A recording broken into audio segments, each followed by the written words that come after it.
Hi, this is Piero, Technical Director of SecPoint, introducing the new firmware 62 of the Protector.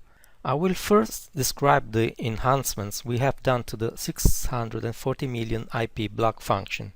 The function is available in menu Firewall, block 640 million byte IPs.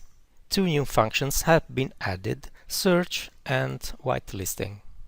A search field allows you to enter an IP address or CIDR. The search will produce an output with all the found matches. If a CIDR is entered, the system will display the list of all the IP addresses or CIDRs that contain or are contained in the given search text. If a single IP is searched for, the system will display the same IP address, if found, along with all the CIDRs that contain the given IP. Then we have whitelisting. A separate list allows you to whitelist one or more IP addresses or CIDRs. You can enter the IP address or CIDR in the input field and press the plus button.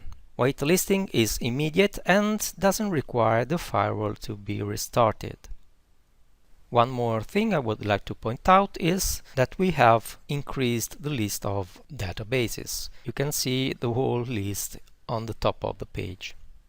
Another important enhancement is in the email processing. It is often the case that email systems, either at the sending or receiving end, only allow interaction with servers that do not use weak security algorithms or ciphers. By default, the Protector allows any encryption method that is included in the supporting security layer. However, it also provides the ability to disable one or more ciphers if required by the peer. The list of allowed or disallowed ciphers can be found in the Email Setup menu in the TLS tab. Here, scrolling down to Ciphers, you can see the list that contain a predefined list of ciphers. To add a new cipher to be disabled, enter the cipher name in the input field and click the plus button. The new cipher is added to the list and automatically set to disable. If you add a cipher that is already marked as disabled, the system won't allow you to do it. The last thing I would like to talk about is the user-based two-factor authentication. It comes in addition to the existing system-based two-factor authentication based on the Google Authenticator. This new two-factor authentication feature can be enabled on a per-user basis and allows the user browser to be whitelisting for a specified number of days.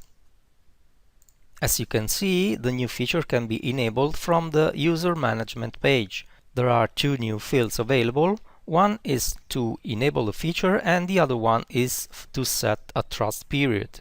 This type of two-factor authentication can be enabled or disabled by each user. If this feature is enabled, the user will be asked to enter a security code that will be sent to their email address during the login process. The code will only be sent if the user wasn't previously trusted on that browser. The trust period starts after the first successful login and lasts for the selected period during which no security code is required. When the trust period expires, a new security code will be required. It's important to note that trust does not extend to other users and it is only valid on the same computer and browser. If a different browser is used, a new trust period will start for that browser. If the system-based two-factor authentication with Google Authenticator is also enabled, it will override this feature and a Google Authenticator code will be required instead of a security code sent by email. For more information about this release, please refer to the release notes document that you can download from our website. Well, it's all for now. Thank you for watching this video and see you at the next release from SecPoint. Bye bye.